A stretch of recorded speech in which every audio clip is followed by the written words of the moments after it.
Henry Cejudo explains why he is no longer a fan of Adesanya and believes Jon Jones would kill the Last Stylebender if he had the chance. Henry Cejudo has talked about Jon Jones' hatred for Israel Adesanya. For a long time, former light heavyweight champion Jon Jones has had a series of verbal exchanges on Twitter with Adesanya. However, things got tenser when both fighters engaged their parents in aggressive online exchanges. After Jones mocked that Adesanya's father didn't trust him, the Last Stylebender said Jones' mother should be ashamed to see who he has become. For Cejudo, the Last Stylebender involving Jones' deceased mother in the discussion was reason enough to stop being a fan of the current middleweight champion. He also pointed out that Jones would kill Israel if given a chance. Oh, Jones would kill Israel. It's like Jones would absolutely kill him, dude. Like kill him. If you were to let Jones like literally kill him, Jones would kill him. You know, that's how much he doesn't like him. But it's understood though too, man. Like the reason why I kind of started not becoming a fan of Israel is just because of the simple fact that he talked about his mom who was deceased. You know what I'm saying? Like to me, that was just like a deal breaker. Even Khabib, man. You don't talk about somebody's dead dad, man. You know what I'm saying? That's the stuff that really kind of threw me off with Israel. I was cool with them before, but once I saw that, I'm just like, man, this dude's they're willing to do whatever, man. That's just not cool, man. You know, there is somewhat limits to that stuff, and you just don't do that. Paddy Pimblett dismisses notion that his personality is an act.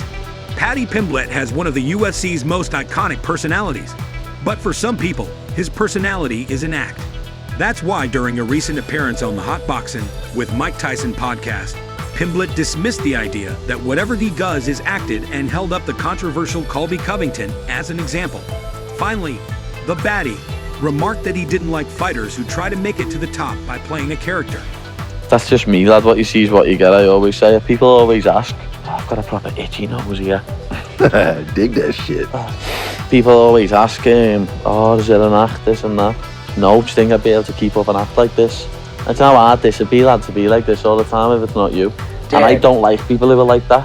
What do you think about Paddy the Baddie? Let us know your opinion in the comments. Paddy Pimblett back in training camp for UFC returned. He says, we've got a potential date. Paddy Pimblett is preparing to return to the octagon. As his trainer, Paul Rimmer, commented they don't have an opponent yet, but they have a potential date to target. Also, Pimblett has pointed out that he doesn't have to go crazy with the diet because he has plenty of time to get in shape and slowly lose weight.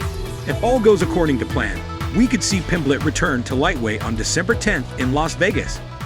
Probably the first steps are easing back into training a little bit with this first week. Paddy's grappling is that good. It just kicks in, he hasn't left it.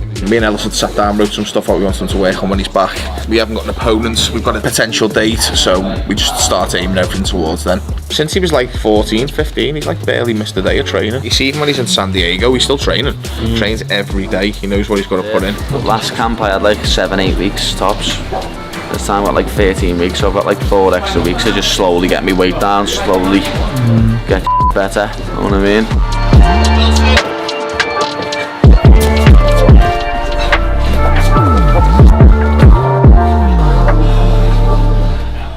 Deiveson Figueiredo versus Brandon Moreno 4, booked for UFC 283 in Brazil.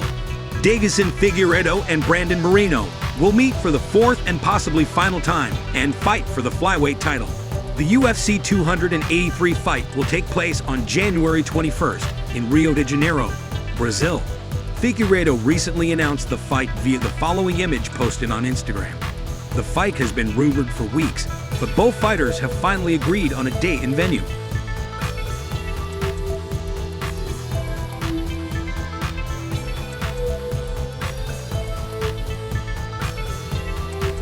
How do you think the fight will play out? We will be reading you in the comments. Leon Edwards says, I don't have to create a character. Liam Edwards has vowed to be the same person after scoring the biggest win in the history of his career. After knocking out former welterweight champion Kamaru Usman, Edwards leaped to overnight stardom.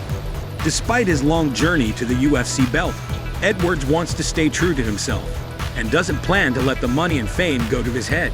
In a recent interview with BT Sports, he also talked about the best part of being a champion, mentioning that his greatest joy is making his family proud and achieving the goal he had set out to accomplish.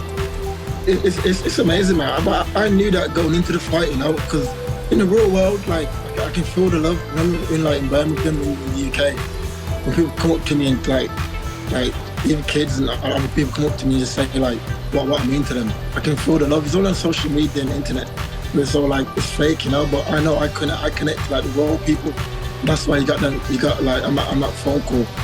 There's all this raw people saying like what I've drawn out, you know, because like I said, I'm from the trenches and I can relate to the way they grew up and the situation they're in, you know. I'm real. I'm as real as it comes. I don't have to create like a character and be someone else that I'm not. If I be myself, and I can achieve this, so can you. And I think it's better doing it like this more than creating a character and playing a character. And then it's hard to relate to a character. You can always relate to someone that's real and down to earth and true to themselves, you know. So I think that's the emotions that the fans and people are showing. Aljamain Sterling thinks Sean O'Malley can beat Petr Yan at UFC 280. Despite bookies thinking Sean O'Malley has no chance against Petr Yan, still, one person believes in O'Malley's potential. For Aljamain Sterling, Sean O'Malley could give Petr Yan a good fight and even defeat him. After analyzing the style of both fighters, Sterling has said that the fight will be an excellent technical showdown for both fighters. Here's what Sterling has to say about O'Malley and Yan. I mean, I think it's a good technical matchup for both guys. I mean, if you look at it on paper, obviously O'Malley's untested. The one time he had a test, he failed, and that was to Cheeto Vera.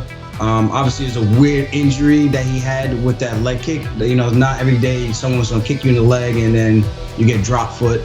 I mean, he's got good footwork, he's got good range, he's got good movement. And then you got Omalley, Petr Yan, who's super durable, super tough. As people will say, he's downloading data. I hate when people say that. It's the stupidest. If he could have punched you in the face, he would have punched you in the face. He just can't. So he's trying to get a read on you, but they call it downloading data. They make it sound like he's this unbeatable robot. I'm like, dude, whatever. If he starts behind the 8 ball like that and gives Omalley a chance in a 3-round fight, an opportunity to run up the score on him, pick his shots, it could be a miserable night for Yan. The showdown will take place on October 22nd at the Etihad Arena in Abu Dhabi and has already got all the fans eager for the fight. Sean O'Malley explains undefeated claim, he says. It's not because I don't know how to take a loss. Sean O'Malley has explained his reasoning behind his claims of being undefeated, despite losing to Marlon Vera at UFC 252. Despite having only one career loss, O'Malley has always been convinced that he has never been defeated in the octagon. O'Malley has never lost in his head, so he considers himself mentally undefeated and believes Vera came out as the winner only because he suffered an unfortunate accident. But for real, I've seen a lot of people saying, "Wow, dude, take your loss like a man." And I don't get that. I don't understand that. Take your loss like a man. I lose every day. I went to jiu-jitsu and trained hard today. And guess what? I got submitted. I lost. I slapped that dude's hand. I said, that was sick, brother. So I don't understand what you guys are saying. There's difference between, you know, there's a lot I want to say, but I'm trying to figure out a formula how to say it and give you guys context to where my thoughts. In fighting, on paper, I'm 12-1. I lost August 15th. I'm 12-1. And you guys, for some reason, and in my head, I didn't lose shit. I'm 12-0. I didn't lose. And you guys are like, well, you lost. I get it. I get that I lost. But mentally, I didn't lose. You guys go rewatch that fight. I was about to start beating his ass. And you guys, yeah, but you didn't. And you're right. I didn't. Did he win? Yes. Am I undefeated? Yes. Mentally, I'm 12-0. I didn't lose shit. I was dominating that fight. I felt superior in there until my foot gave out. I'm a main card guy. UFC newcomer Bo Nickal says he'll retire if put on the prelims. Bo Nickal said he'll retire from UFC if he's put on the prelims. During a recent interview with MMA Hour, the American Khabib claimed he is a main card guy. Nickal currently holds a professional record of 3-0. Despite being new to the UFC, he has proven to have insane skills. It will remain to be seen if UFC believes Nickal is worthy of being the night event or if it will simply be his turn to leave the promotion. And by the way, are they going to put you on the pay-per-view, or are you going to be on like the ESPN prelims? Do you have any idea? Ariel. What? Is that a serious? I mean, what is this? A personal question? Am I a prelim guy? I'm not a prelim guy. All right. If I have to fight on the prelims, I'll just retire. I'm done. Wow. And that's a wrap, folks. If you want to know the latest UFC news, subscribe to the channel, hit the notifications bell, and click the like button so you don't miss any details about the upcoming fights. Thanks for watching. We will see you soon.